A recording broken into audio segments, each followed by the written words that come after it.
You're listening to Program Notes for the Florida Orchestra's Huff Family Foundation Masterworks series. I'm Andy Tefelsky, Social Media Manager of the Florida Orchestra, classically trained percussionist, and the host of this podcast. In this episode, I will be talking about Hector Berlioz's Roman Carnival Overture, Wolfgang Amadeus Mozart's Sinfonia Concertante, and Antonin Dvorak's New World Symphony, so you can dive deeper into the music anytime, anywhere.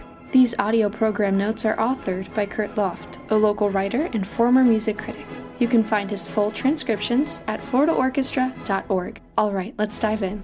Hector Berlioz, 1803 to 1869. Roman Carnival Overture, Opus 9. Performance duration approximately 8 minutes. To say Hector Berlioz wore his heart on his sleeve would be an understatement. Music for the eccentric French composer was not an objective art with rules and scaffolding of notes, but an extension of his emotions and fantasies. To hear a work by Berlioz is to be immersed in autobiography. Berlioz once said, quote, "Which of the two powers, love or music, can elevate man to the most sublime heights? Why separate them? They are two wings of the soul." Berlioz was a mercurial, blunt, passionate, and determined idealist. Had he chosen painting instead of composing, his canvases would quiver with pigment. His personality makes itself known in a single bar of music, undeniable and quickly etched in the mind. His skill as an orchestrator, penchant for vivid colorings, affinity for soaring literary subjects, and an overactive imagination all made Berlioz not only a giant of 19th century music, but among the more fascinating artists in any field. Everything for Berlioz was big. His colossal Requiem, Te Deum, and 5-hour Le Doyen require such large forces they are seldom performed, if for production cost alone. He wrote no significant chamber music. This may have been as much hardwired egocentrism as a reflection of the era, notes the musicologist Jan Swafford. Quote, "It was an age when artists were expected to be excessive, profligate, on the edge of sanity.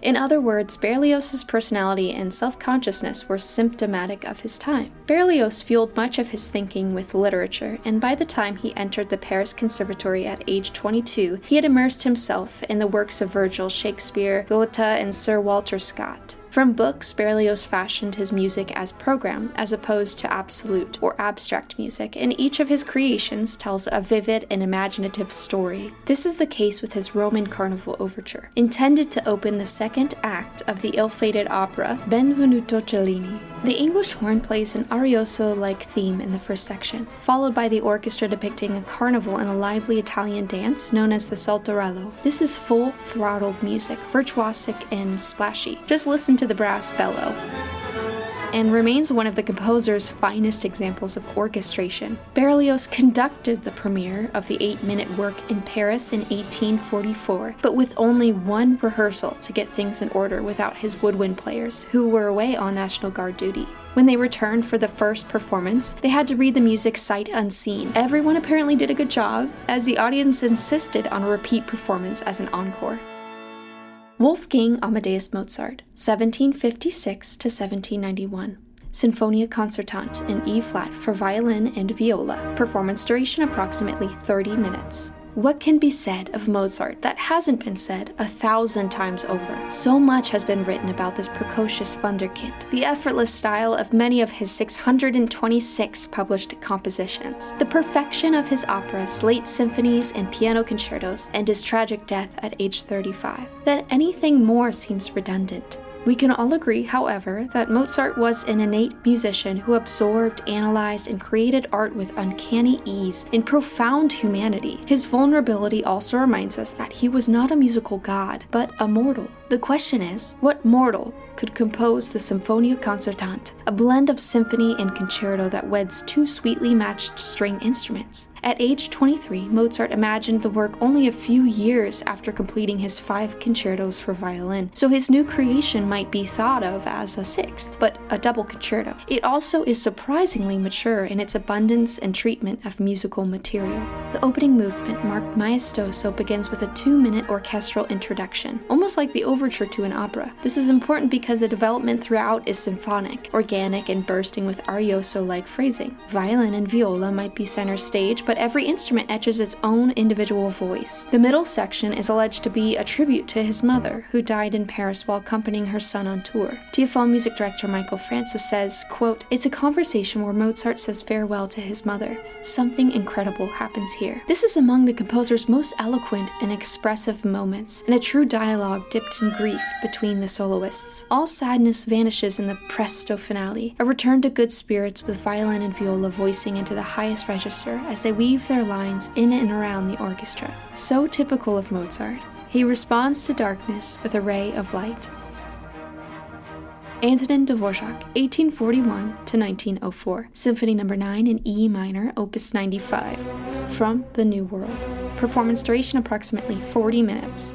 Any music lover who happened to be in New York City in December of 1893 no doubt craved a ticket to Carnegie Hall, which opened with great fanfare 2 years earlier. The famed Bohemian composer Antonin Dvorak was in town for an occasion of special significance, the world premiere of his Symphony No. 9, composed on American soil and aptly titled From the New World. Dvorak was a musician of major status. Even Brahms praised his work, and his 7th and 8th symphonies had become repertoire standards, as they remain today. But the 9th was special. Dvorak's confidence and artistic skills were at their peak, and he found inspiration, not literal replication, in African-American spiritual songs. These spirituals can be the foundation of a serious and original school of composition to be developed in the United States, Dvorak wrote. These beautiful and varied themes are the product of the soil. They are the folk songs of America, and your composers must turn to them.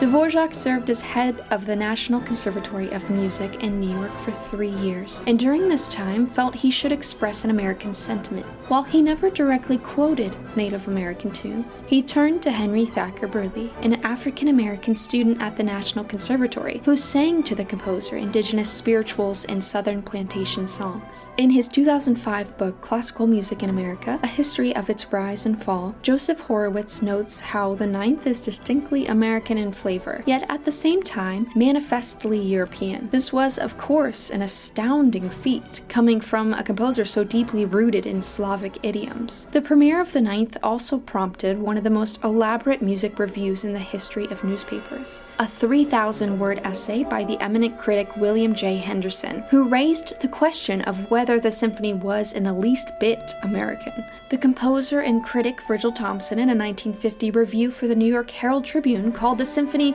the work of a European landscape painter charmed by American subjects, and praised it as intrinsically tender and imaginative. Dvorak cast the 9th in the standard 4 movements of the Romantic-era symphony, although some have accused him of a patchwork style that merely strings together enchanting tunes. What they failed to understand is the power and momentum the composer lends to themes fueled by an extroverted self-assurance. From the start, the music grabs listeners and nearly pulls them from their seats. The closing tune of the exposition, as you might agree, is similar to the old spiritual Swing Low, Sweet Chariot. The largo that follows features a sumptuous solo for the English horn and introduces the famous reference to Goin' Home. A rollicking scherzo, which mimics a rhythmic figure from the scherzo of Beethoven's own 9th, raises the blood pressure, much like one of Dvorak's Slavonic dances, and sets the stage for a thrilling finale. To create unity, Dvorak brings together earlier themes and charges them with a relentless rhythmic pulse that culminates in one of the most memorable climaxes in music. Thank you for listening to Sound Waves with the Florida Orchestra. Enjoy the concert.